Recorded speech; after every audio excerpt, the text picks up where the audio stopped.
Welcome to another episode of the Future of Go-to-Market podcast. Today about the future of brand marketing with Daniel Ryan at Notion.io, leading brand marketing there after a quite successful career of 4 times, being founding sales development reps, so founding account executive at a B2B software company that was really fast growing.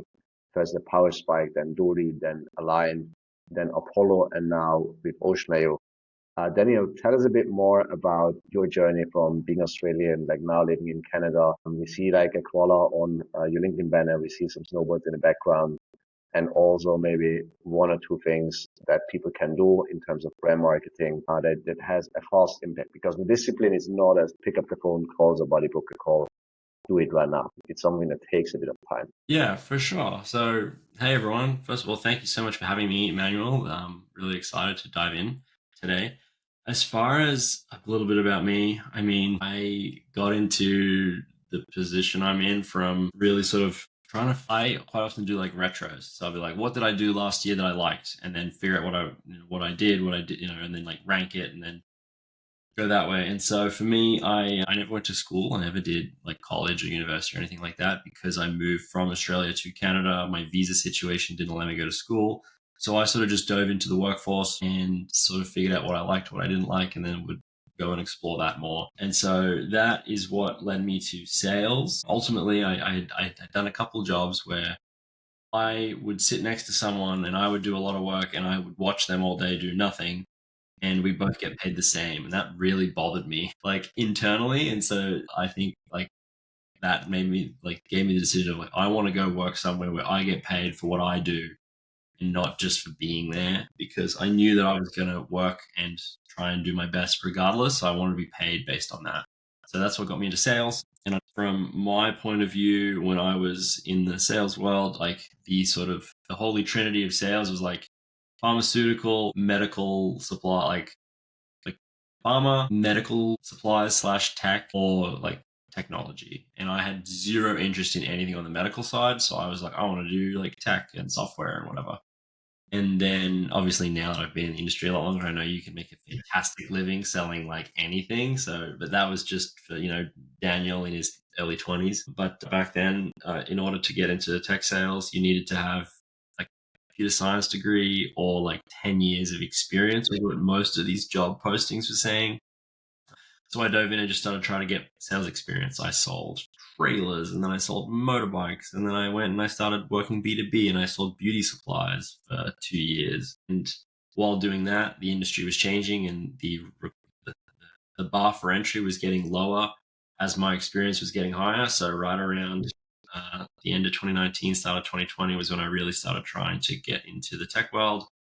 If we jump on that a bit, what I found really interesting with you, and also like the sales track record, you did it all like really like the field sales, like promote, like SDR, like closing 50 logos, like hitting like quota and surpassing that. And over time, it seems that you get more and more into like not only attending events, like attending some brand marketing relevant components, but also then like I actually created an event program around user generated content when it was not that fancy, like even 2 years ago or so. But I'm always curious, like people that enter sales with like no tertiary education, so they cannot go work McKinsey, banks, whatever. Three things happen. Like one is they just go hard and like what makes the most money, and they just like commission only sales rep in North America, and then go as enterprise as possible to like get as close to 1 million a year as possible, pretty much.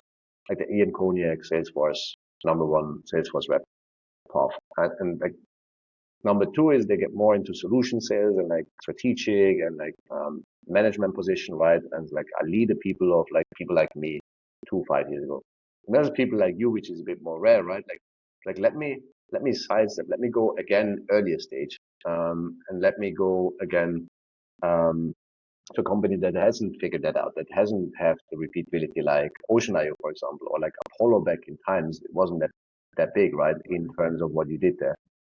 Like what motivated you to go early stage again, and also maybe also think where you say like, hey, there's something I believe in brand marketing and in sales that very few people agree with me. Yeah, for sure. So as far as like what motivated me to go back to like the smaller guys is if you want to learn fast and you want to get paid to do stuff that you aren't necessarily qualified to do, you have to go to a startup. Because oftentimes it's like, we have a problem, what's the solution? And then you can just put your hand on and be like, I'll go figure this out. And so that was why I worked at smaller companies for a long time, to be able to sort of build out that skill set. So yes, like as you said, like I was like, my title at all those companies was SDR or account executive or founding AE or founding, or like whatever it was. And every single one of those companies, I was learning stuff about marketing. I was learning stuff about customer success, product, helping with all those things, whether it was customer interviews or whether it was working on like brand campaigns or working events, helping with setting up booths, designing them, all that sort of stuff. It was all done with the title that you see that I had on LinkedIn. And so that is what I would say as far as like, that's why I like the little guy, so to speak, is because you get to do more. Versus at the bigger companies, I learned that at Apollo, like you are very like in your lane. Like this is your job, this is what you do, Yeah. and you have to be really, really good at it in order to even get the job. And then you just have to keep executing. And it's more of a job than it is a well. It's a bit on the T-shaped. It's basically like the vertical side, Yeah, right? Like very it's like you vertical. do Like what you do best. Like you're playing soccer, not 1 versus 1, and you do everything, or 3 versus 3 on small court, but it's 11-11. Like you're playing left midfield and stay in your lane. Like don't go yeah, too far back. Don't go to the right side because you're left wing, and don't go forward too much. exactly. You're very pigeonholed, and so that is why I've chosen just to stay low. And then, as far as what was the second part of your question? It was about What's something you believe that few people seem to agree with you by their actions? yeah. So something that I believe is that it's far easier to build the brand of a person than it is a company. And I think lots of people will say that. Um, yeah, like I agree with that. You know, you can look at whether you like them or not. Like people know about like individuals more than necessarily the companies that they operate. Um, and so versus the company itself. And so when again, why like I think most people would say yeah, but I don't see that in practice because I see a bunch of companies like who have founders and people who work at them, these small companies, and they're trying to build the company brand, not the people's brand, and then attach that to the company. Yeah. And I like think the polite expression is eat your own dog food, and the not so polite is like put your money where your mouth is. Like financial advisor, like, okay, stop talking now, just open your smartphone and show me your portfolio. yeah, And it was like, okay, just if you're 23 and you sell supplements, like just don't tell me like you sell supplements and have this amazing workout regimen and this app and this influencer code something at 23. Just be honest with 23. That's maybe part of the secret. Show me again once you're 43. And like, yeah, don't well, tell me how you sold big deals at Accenture and Oracle because basically people bought Accenture and Oracle anyways. I work with Accenture, so I can say this. yeah. Well, like I think if you look at a brand like say Nike, people would say Nike has an amazing brand. I'm like, yeah, they do, but they didn't. Like back in the 80s, they were like not very big. They weren't anything special, but then they decided to latch onto people who had really good brands, like Michael Jordan, people like that. And then when Michael Jordan grew, Nike grew with them, and now Nike's like a standalone, incredible brand that people are like, look, Nike's a great brand. But it wasn't like that originally. It latched onto people that people wanted to follow, and then it became a good brand because of that. So I think that, especially in like B2B SaaS and stuff, people don't do that. They don't put it very high up on the priority. And the reason for that, in my opinion, is because it's really hard to track. Like you can Yes. say, like you can always say in hindsight that worked or that didn't. But if you're investing in doing something and it's not an instant, there's A and B result, like it's a much smaller over time thing. Yes. I know you'd ask me like what are some things that people can implement like today in order to like go and do brand marketing, like pause this podcast right now and go do this. There are a couple of little things, but frankly, like the biggest thing is consistency and like continually doing something. I like to switch the word brand with reputation because I think like they're very interchangeable. And you Brand, reputation, trust in a sense of yeah, well, like like a personal if brand. you hear something from there, you're gonna trust in a way that it's genuine, right? It's real. It's not Yeah, builder AI pretending to be an AI first automatic software builder and then it shuts down after 500 million of funding because it was a lot of people in India coding, which is nice, but not venture backable. yeah. Well, I guess I think more about it as far as like brand marketing. You be like, oh, okay, we want to hire someone, we want to do brand marketing, and we want results tomorrow. But if you switch that word from brand marketing to reputation marketing. That it's like, okay, in order to build a reputation, like it takes time, it takes effort, it takes doing the little things right. You have to do it consistently. You don't just get reputation within 6 months. You have to really work at it to have that. And so that's why, I like to like always put that like, hey, like if you want to build a brand and you want to do well, you need like it's a consistency thing. Other things like sure, go to your LinkedIn and make sure you have a good profile. I mean, I don't think we want to waste 20 minutes going over all of that sort of Go detail. to type in Daniel Ryan Ryan. Go like Ocean. If you like, there's several. Go to his profile. He's got amazing color bear and a rotating banner, and actually useful because like from outbound to close one, I've taken founder sales 4 times. But I think so many people just underutilize that, right? Yeah, I mean, I think that's definitely a part of it. But as far as, yeah, I mean, that would be my pause this and go fix your LinkedIn. Go look at a few different people who you look up to or who you follow on LinkedIn and you like their content. Look at their profiles and then, make yours better I based think on that's such a hard thing for human beings, for any species, I guess, to do things now and go hard and consistent that have a delayed gratification. So a lot of like founder entrepreneur friends that I know, like I get fat and I see and I don't have time to work out. Then why don't you get on the floor, jump up again? It's called a burpee, and do that for 5 minutes. Like you might do 10 at first, and then 20, and then 100, whatever. Just do that. Like, well, but Manuel, that's really hard. Like, yeah, but before we had a time issue, now we have a commitment issue. Like that changed fast. And then you tell people as well, do 10,000 steps a day, which is not hard, but you need to find the time and it doesn't show, right? You don't feel tired, your heart rate doesn't go up, and it's really healthy for longevity. I did this for a week and I walked a ton, but I don't see results. And then it stopped again. And then the channel of the 210 cold calls and then it stopped. The challenge that I see in 2025, people are under high urgency and pressure. When I tell them, for example, invest into LinkedIn brand building, invest into your ICP, invest into consistent messaging, invest into segmentation, invest into brand market assets like a lead magnet, a value feed, a webinar, a book, like a proper printed 50 to 100 page book. Like, man, but when will this pay out? Like, when will I get revenue from what I put on the top of my funnel? Like, how long is the sales cycle? Like, well, 6 months. Like, well, now it's July, so not this year if sales velocity remains the same.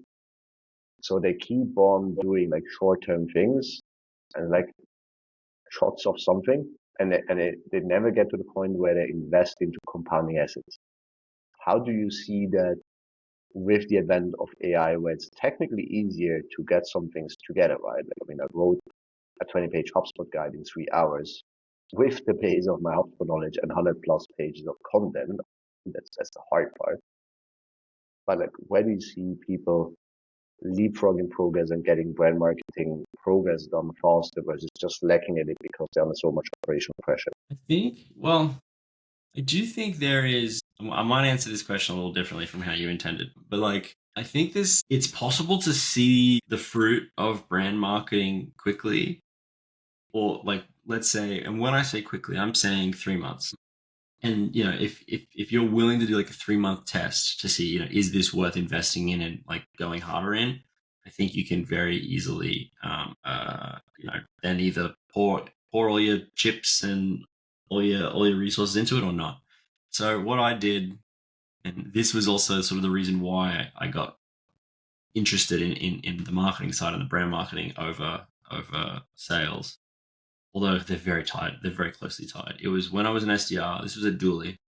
I was doing the classic, and this was 3 years ago, so there was no one was talking or cared about domain rotation or health or anything like that. It was all just like subject gets you open rates. This is when you used to track open rates, and open rates get you to read it, and then if they read it, you get it. So you have these like metrics that you're tracking and trying to figure out.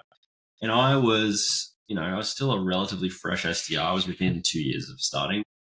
And I was, like, okay, I need to book more meetings. In order to book more meetings, I need to get more people to respond. In order to more people to respond, I need to get more people to open. In order to get more people to open, I need to, like, how do I get more people to open my emails, essentially? And I feel like if I was to ask you that question, actually, I'll do it manual. How do you like? What's the first thing people like look at when they're going through their email inbox? Like if you were to log into Gmail right now and you have 100 emails in your inbox, what are you looking at? I'm looking at recipient. I'm looking at, do I know that person already? Because if not, it could be the greatest cold email ever and trust is simply not there. And if it's from my wife, I will look at immediately and trust it and read it first, whatever she writes. Exactly. And, So and, and this is something we basically preaching nearly to our clients or our ICP or B2B software founders, 10 to 200 FTEs in Western Europe, DACH more specifically. Like, look, once you do that cold call, you have that cold email, you have that LinkedIn direct message, you meet people at an event, you want to be known and trusted already, and ideally a bit educated. That you don't need to say like who you are, what you do, why it's relevant, and so on, because that's a waste of time. I mean, it's tremendously expensive to go one-on-one as well. I guess that's what you experience as an SDR, as an account executive. Like Kate, I'm explaining this the 50th time today at this live event, which you love from what I understand. yeah, well, you got it in one. Well done. I think you're one of the first people that said recipient first, because most people they're just trained and they're on autopilot and they say, oh, everyone checks the subject line and the preview text, and the answer is no. You look at who it's from. Yeah. And I had that epiphany back in 2021, and it was people sort of triage their inbox, so to speak, and you put them into two groups of like, I know this person, this is important, and then other. And so, right. So it's like, is it from my boss? Is it from someone at my company? Is it from a client that I'm waiting for something to come back? Is it my wife? Like people that I know and that I want to be like in communication with? Or is it something else? And that could be an email notification from Slack or from LinkedIn, or it could be a newsletter, or it could be a sales email, whatever the case is. It's other. And other always gets the backseat. You go through the people I know and people I care about first, and then you go through other later, if at all. And so I was like, okay, how on earth do I get from the other bucket into people I know bucket? And so I did a little test. And so what I did was I had usually every quarter I would go after 100 accounts. And so I was doing that as it was just the normal way, exactly how my company wanted me to do it. And then I was like, what I'm going to do is I'm going to look at I'm going to get the 100 accounts that I want to go after next quarter. Mm-hmm. I'm going to start adding them on LinkedIn now. And I'm not like, all I did was I added them on LinkedIn. So like usually like, the classic a go G sequence, whatever. It's like add them on LinkedIn, send them an email, do a phone call, right? All what I did was I had the exact same sequence, the exact same wording, everything. I just had, instead of step 1, 2, and 3 being on day 1, step 1 was add them on LinkedIn, and then it was wait 90 days and then phone call and email. Yeah. That was the only difference as far as my But the brand marketing top funnel went before direct. yeah. And so then what I did is I then was like, I'm just going to start posting every day for the next 100 days. It's like a little challenge that I'm going to do. And I did that. I posted every day. Sometimes, like, don't get me wrong, like it sucked. It was hard. I didn't know what I was doing half the time, but I made sure, like, I really wanted to make sure that it was like authentic. So it might have been like, if I learned something, I would post about what I learned. If I needed help, I would post about like, hey, this is a situation I'm in. Can anyone help me? And, really sort of started to try to get into leaving comments on others and in the DMs, talking to people, yada, yada, yada. Doing that all while every day I would add the people at those accounts of like who I wanted to sell to, who I wanted to book a meeting with for in the future, while just posting every day and showing up. I think that's such an important point you mentioned there in terms of vulnerability and authenticity. Somebody, I don't remember who it was, once said, the biggest brands in the world are all risky since they are personal. Oprah Winfrey, Joe Rogan, Elon Musk, Donald Trump, whoever you have, Kardashians, it's all personal, to a degree Real. authentic. And some people will hate it and some people will love it. But it's at least they think they're real. That one I love from Nathan Lotka of Founding Path before they get Lotka. Like he did like 3,186 SaaS interviews, right? So they said like I'm building the biggest database of real source data, not like what they tell the VCs to be true, like the hockey stick part, but I interview the CEOs of source firms and like I get it directly from the horse's mouth. And somebody's like, hey, but you said like you love nuclear energy and like you're really not a nice guy. I like to believe I'm a nice guy, I want to help people, but if you want to increase awareness and like people thinking about you, you can either be loved or hated, and to be hated is so much cheaper. He stands by that. I had dinner with him like at Artist like 2 years ago, I think. And he's generally a nice person, but he also like my brand is dependent on my hairstyle, my slightly Texas behavior, and me speaking faster than manual, which is hard for many people. It's the only podcast you can listen to 1x, I think. That's funny. And so basically, we go back. So I was doing my usual outreach for the 100 accounts, and then I had my 100 for the next quarter that I was just going to do this for. And I wanted to compare the differences. And halfway through that quarter, I realized that I was actually starting to book meetings with my next quarter's 100 before I even sent an email or made a phone call. And by the time my initial quarter was up and I was about to start doing outreach, take a guess, out of the 100 accounts that I had on that list, take a guess how many I had already booked a meeting with just from like posting on LinkedIn and like adding them and then having them in my comments or me messaging them and just like chatting. Never once pitching, never once saying, I'm Daniel, I'm from this company, literally just sort of doing that. Take a guess how many meetings I had booked, or how many of the 100 accounts? 9. 19. Yeah, that would be realistic today, but it might be higher back in times. It was 59. That's crazy. Of the 100 now we got the headline before LinkedIn. It was 59. And then once I was finished with actually then going outbound, it ended up being like 87. It was like of the 100 accounts, I had booked meetings with 87 of them after That's that quarter was crazy coverage. Compare that to the 100 of with me just doing it as it was. And let's not forget, the people that I was just doing it as it was, they were also benefiting from me posting consistently. So it's not like it was actually like a true, like a variable versus like friggin' term. No, it's Like, not a strict A/B double-blind testing in yes, academic because terms. like both of them Pharma were terms. benefiting from me posting consistently. And so I think that number was closer to the 50, 60 mark. Frankly, because of how crazy the results were, I kind of stopped doing the test and just went all in on the brand. I For wish sure. I had have actually followed through and properly done both of them. But I was an SDR that was, getting paid like a heck of a lot more money than I should have been because I was booking a lot of meetings. I basically like that was what won me over to being like brand is everything. And Yeah, I also never personal felt brand as well, right? Because you could not influence the brand of your company short term, right?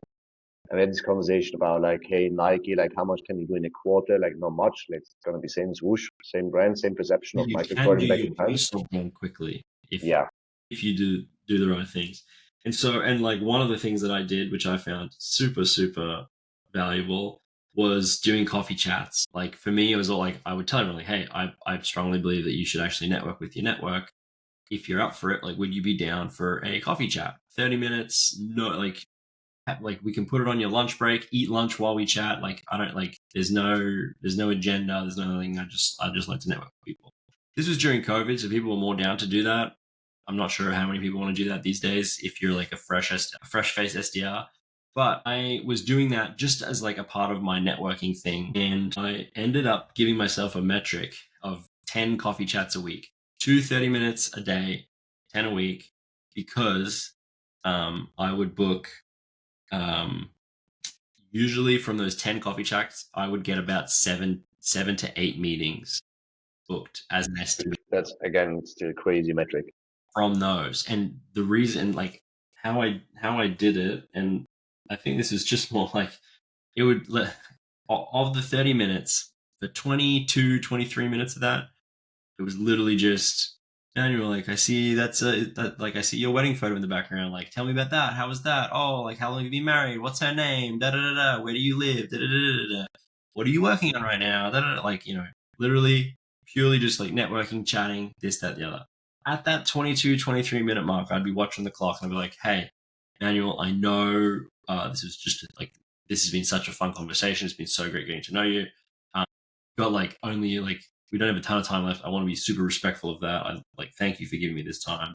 What are you currently working on? Is there anything that I can help you with? Like who do you sell to? Like my network is your network. If I can give you an introduction, if I can like how can I help? And you'd be like, oh yeah, well we work with RevOps a lot and we help with sales, this and enablement teams, da da da da. Oh, well, I have a RevOps person here. And I would share my screen and I would pull up Slack and I'd be like, this is Sophia. She's my RevOps. She's our director of RevOps. Like I want to message her. Like what's the pain that you guys solve for? And be like, oh well, we do this. And I was like, okay, I'm like, hey, Sophia, I've been chatting with I've got this new friend of mine. His name's Manuel. He does X, Y, Z at this company. He from just getting to know him and learn with him, they help with this, this, and this. From our conversations, I know that that's something that is top of mind for us. Would it be worth having a conversation with him? Like, can I intro? I'm Yeah, sharing my Slack while I'm typing this out and talking to you. Like, is that good? Should I change this? How da da da da? And then and then I'd hit send, and then I'd be like, dude, I'm so glad I was able to help. If there's anyone ever that if you're on I LinkedIn and think you see that's someone that we're connected to, please just give me a shout. I will happily if I know them or if I have a conversation, I'll happily do that. Just granted, Manuel, if someone says the same to me, I might do that. I'll always be respectful. I'll ask you first if you're okay with that. I I know. think that's I think that's what people confuse about brand marketing or reputation, that they think it needs to be a navy blue pitch deck with only acronyms and fancy wording versus just a personal brand, or companies can have their brand, right? Like Sophos build their brand, Amazon build their brand, like other companies like On Shoes, like they build their brand of being generally helpful and curious to solve problems. And I think that's something like you mentioned, yeah, that was pre-COVID, post-COVID, I see a certain, honestly, deterioration with sales and marketing professionals who just generally care to help and understand. Like this urgent curiosity, this genuine help. And I experienced that with you, right? Like you reached out, hey, I'm the new guy at Ocean.io. I know the old friend left, but let's just have a chat. I'm founder and CEO, Wednesday off for my son, kind of busy right now, but let me get a gut feel on this, right? And it's this seems to be a genuinely nice dude that just wants to help. So let me give him a half an hour, and I do that very rarely, very honestly. So my first input is always reply by email, hey, can you share, can you record me a Zoom video, whatever. So this seems to be at least it's going to be fun. At least it's going to be genuinely nice experience. I don't know what will come out of it. And I think having that brand to a certain degree. Also a person told me you should not stop being generally helpful at events because that's your reputation by right now. I know you struggle with committing 3 things to people that are non-ICP, and that's the conversation we're having now. But building up that brand of just helping people out goes a long, long way. What I found interesting, what you mentioned, is it goes back a long time, right? It's not a 2025 thing. It's not a future AI, RevOps, LinkedIn brand building thing. It's just it's a human thing. 100%. And so the reason I would give myself that 8 minutes, that would usually take 4 or 5 minutes. And then after that, I'd be like, well, hey, I can happily give you 2 minutes back. But usually, and this is why I say 7 to 8 times out of 10, after I had just done that, essentially written a cold email to the exact person, giving you a warm intro, da da da da da da, 7 or 8 times out of 10, they would turn around and be like, well, Daniel, is there anything I can do to help you? Yeah. Reciprocity. To which I'd be like, well, I don't know if you guys use Salesforce or not, but what our company does is if you ever really if companies have a messy Salesforce instance or they have a problem with reps updating Salesforce and getting the notes, from the reps' heads or their notebooks into Salesforce, that is sort of the problem that we solve. So if you know anyone that uses Salesforce that has a problem with messy data and trying to and is willing to work on that, I would love an introduction, but there's literally no pressure. To which most of them would say, well, we use Salesforce. That's a problem that we have with our team. Let me book it in. And I'd be like, are you sure? Love that. And I think one of the key things, and I've had this conversation with a couple of people, it has to be genuine. I Yes. can't be I'm going to just talk about nothing. I genuinely cared I genuinely, if someone told me it was their daughter's graduation in 2 weeks' time, I would put a note in my calendar for in 2 weeks' time to then send that person a message on LinkedIn and be like, hopefully you have the best day at your daughter's graduation today. Like those kinds of things. Or if someone said, I'm starting a podcast, I would put in I would put a calendar event in my calendar for in 3 months. It's like check in on Manuel's podcast. So then I would send you a message like, hey man, it's been 3 months. How's that podcast coming along? Would love to watch an episode. So it's like doing things like that, and so that it is legitimate. Don't just it's not this like gotcha. Like I just talked to you for 27 minutes. Yeah, give me a demo because people can see right through that. Like The, it the was this. LinkedIn meme, the LinkedIn meme of somebody like tapping on the shoulder, like, hey, like, did you download my white paper? Now good time to sign 50K. Yeah, And like exactly. this LinkedIn outreach, like, hey, Daniel, it's so nice to connect with your network. Like we have to share a few mutual connections. And you can guarantee like within 24 hours, like here's my pitch slab, 20% off, schedule a link, here's a demo, case study thing. Yeah, so it's like Question to you on that, because you're generally a caring, nice person that also manages operations to set the calendar reminder and then actually reach out. So that's the basic definition of integrity, right? You say you're going to do something and then you do it. And if you do it, you say it.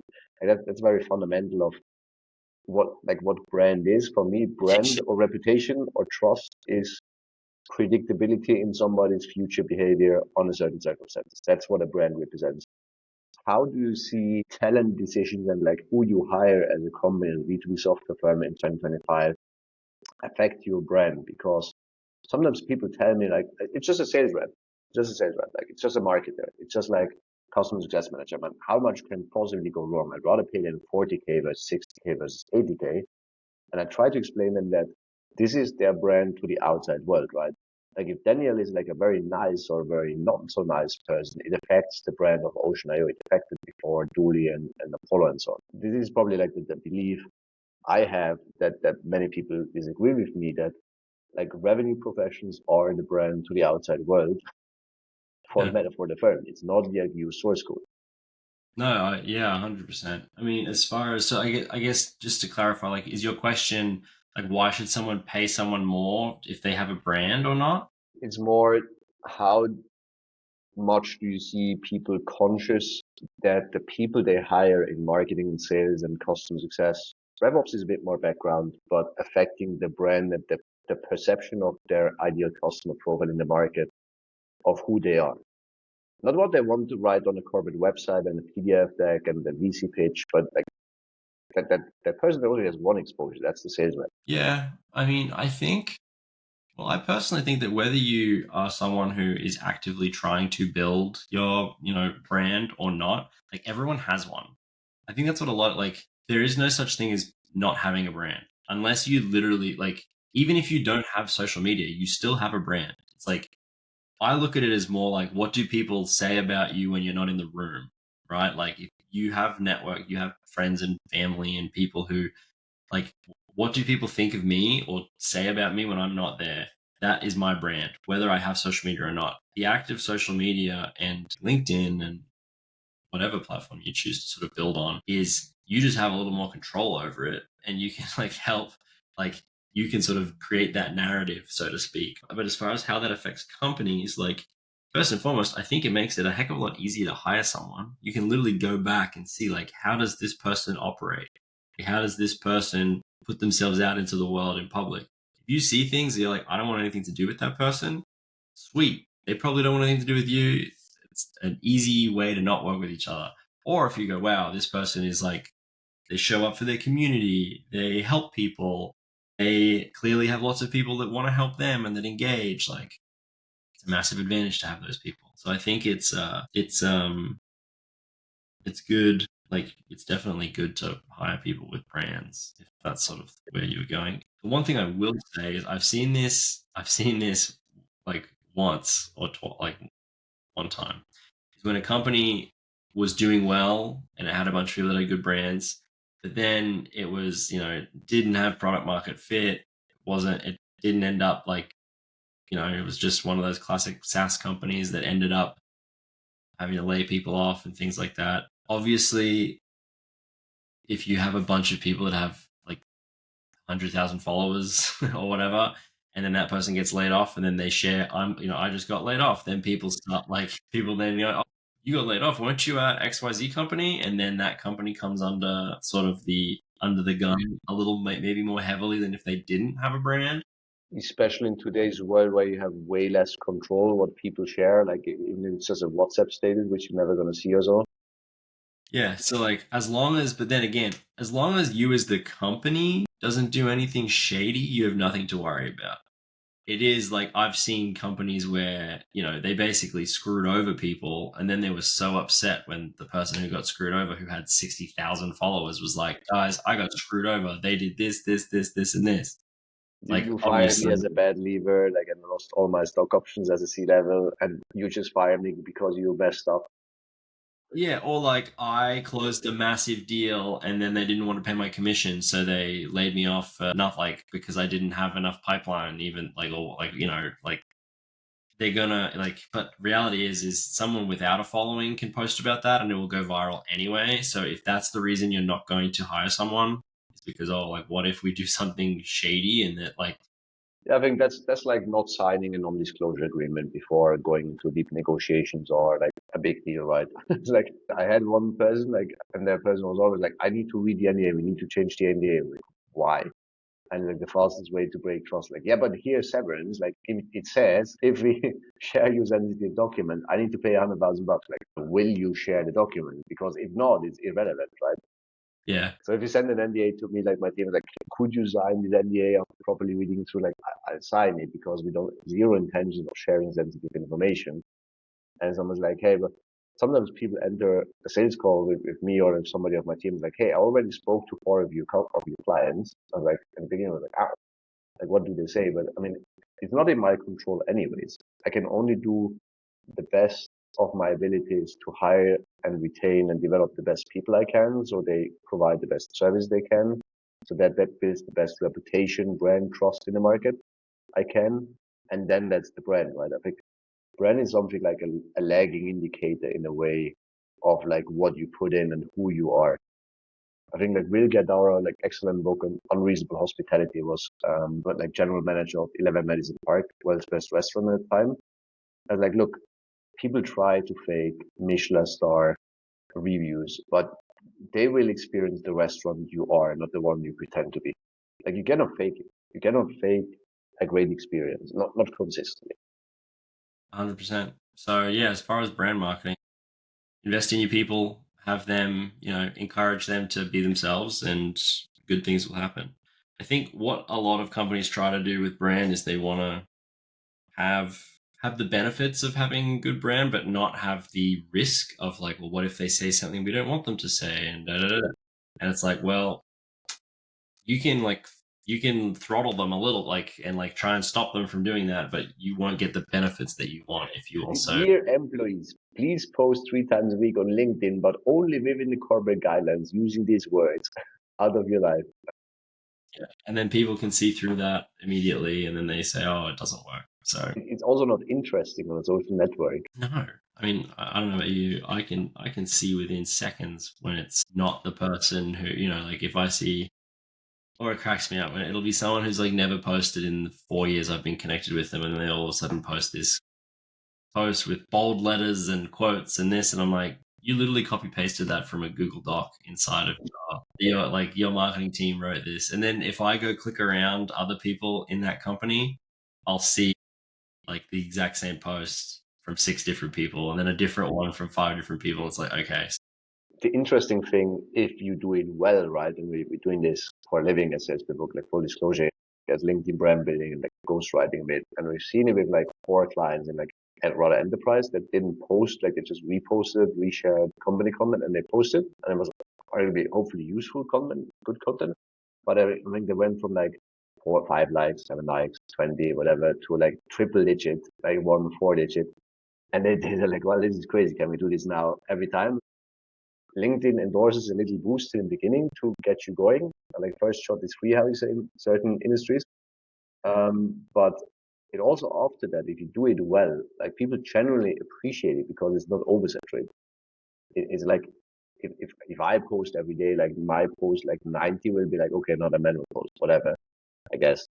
If somebody didn't share something and now they share something, like the novelty syndrome is much higher.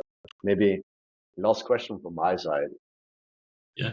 With the future and like so much of like nearly deep fakes, right? So much AI, like AI generated posts, nearly AI generated comments. We now see AI generated videos, sound, like basically everything like that's not produced by a human. Like, how do you see that affecting brand marketing and trust into brands as a whole? I mean, it comes down to the trust aspect, right? Like, I would 100% use AI video. I would just make sure that I'm very upfront saying this is an AI video.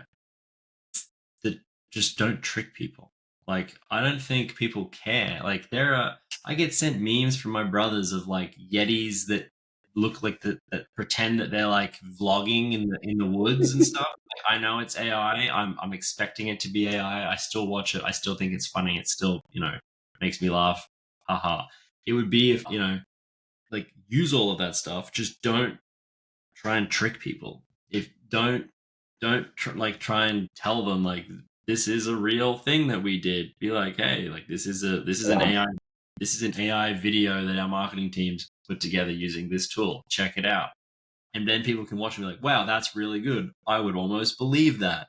But the fact yeah. that you told them it was AI, like If it's there's just one consistent message from guests on like the future of GTM podcast so far, it's literally this: like leverage AI, leverage the hell out of it for operational efficiency and whatever is useful to be better, to be faster, be whatever useful for you, but be genuine in distinguishing what's you and what's the AI. Like in the first episode with Patrick Trimble, like you can write like whatever you want, but you need to be genuine because otherwise it creates that gut feeling, some things a little off, and we're very good as humans at this. If you see somebody at like a train station or so, and somebody's walking off a little bit, right? Like little things, not the six fingers, like much, way more subtle. And if people then don't see it at first, but then they figure out like this was a SensePark video. No hate to the SensePark guys, amazing software. Like, but you need to like this video was produced like with an AI, and it's like to give you better service. That's genuine. yeah. No, 100%. It's all about just being true and being authentic, and people will appreciate that because when you stand out because of 90% of the people who aren't doing that, like is you stand out in a good way. So that's what I'd say. Like, kudos to that. Amazing closing words. Maybe brief summary of what we discussed in the last 30, 45 minutes. I mean, Daniel, you started out as an SDR, like thinking like, hey, I don't want to be paid just as much as everybody else, but just sitting here while I want to really be the best in the job I can be. So that led you towards also not like, hey, cold calling is fun, but like actually if I can book 87 meetings, I think, out of your top 100 target account list for the next quarter versus like 50, like I want to do that and I want to stay consistent. And that's like your path from basically sales to marketing to brand, right? And also I think with a lot in between, like brand is what people perceive of you when you're not there, when you're not in the room, and it's generally having an assessment of you. And also then just be generally curious and helpful and consistent over time as a human being, because AI can do many things. What you cannot do is have that human connection where I think if you had a quota of 10 coffees a week for a while, and I booked about 7, 8 meetings out of that. So again, 75% conversion rate. I mean, that's also your consistent thread through your go-to-market life, right? Be kind, be authentic, be genuine, but then also be operationally efficient to get it done and send a birthday reminder. Exactly, nailed it. Thanks so much for joining. Really looking forward to your success at Ocean.io. Amazing software, by the way. Best one I know on lookalike software. So promo over. Kudos to Daniel, and thanks so much for joining. No, thank you, Manuel, and everyone.